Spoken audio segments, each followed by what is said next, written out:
বাংলাদেশের সিনিয়র ক্রিকেটে একমাত্র এশিয়া কাপের শিরোপাটি এসেছে নারীদের হাত ধরে, অথচ সেই নারীদেরকে নিয়ে বিসিবির যে আন্তরিকতার অভাব রয়েছে সেই প্রশ্ন তোলাই যায়। কারণ বিসিবির একাডেমি ভবনে নির্বিঘ্নে বয়স ভিত্তিক থেকে সিনিয়র পুরুষ ক্রিকেটাররা থাকতে পারলেও নারীদেরকে রাখার জন্য রাখা হয়েছে এই ভাড়া বাসাটি, যেখানে খোলামেলা পরিবেশ হওয়ার কারণে একটা নিরাপত্তার শঙ্কা থেকেই যায়। নারীদের বিশ্বকাপে পুরুষদের সমান অর্থ পুরস্কার ঘোষণা করে যুগান্তকারী সিদ্ধান্ত নিয়েছে ইন্টারন্যাশনাল ক্রিকেট কাউন্সিল। দীর্ঘদিন ধরে ছেলে ও মেয়েদের ক্রিকেটে বৈষম্য দূরীকরণে কাজ করে আসছে ক্রিকেটের নিয়ন্ত্রক সংস্থা। এ বিষয়ে বোর্ডগুলোকেও উদার হতে উৎসাহ দিয়ে আসছে আইসিসি। অন্য দেশগুলো বৈষম্য দূরীকরণে নানা উদ্যোগ নিলেও বাংলাদেশ ক্রিকেট বোর্ড হাঁটছে উল্টো পথে। দেশের ক্রিকেটে একমাত্র সাফল্য সালমা রুমানারা এনে দিলেও সেই মেয়েরাই নেই বোর্ডের সুনজরে। বেতন বৈষম্য নিয়ে নারীদের দীর্ঘদিনের অভিযোগ থাকলেও খুব একটা পরিবর্তন আসেনি। অন্যান্য সুযোগ সুবিধায় নারীদের চেয়ে ঢের এগিয়ে পুরুষ ক্রিকেটাররা।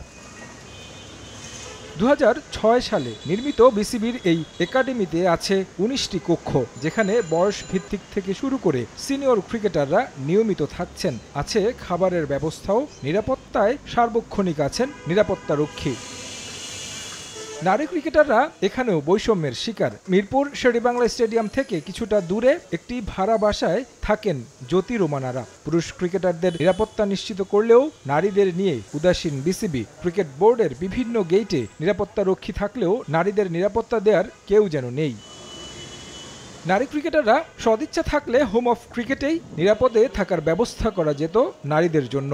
সেই ব্যবস্থা তো করা হয়নি, বরং একাডেমি ভবনে স্থানান্তর করা হয়েছে বিপিএল মার্কেটিং বিভাগের অফিস।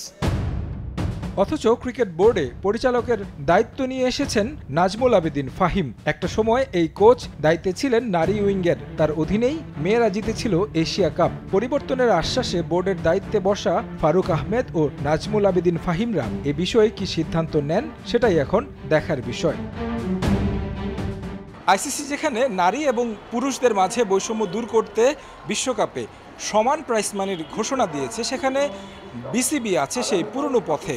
চাইলেই এই একাডেমি ভবনটিকে বর্ধিত করে নারীদের নিরাপদে থাকার আবাসন করাই যেত, তা এখনও করা হয়নি। এখন দেখার বিষয় নতুন সভাপতির নেতৃত্বের বোর্ড কি সিদ্ধান্ত নেয় নারীদের সার্বিক উন্নয়নে। তারেক হাসান শিমুল, সময় সংবাদ, ঢাকা।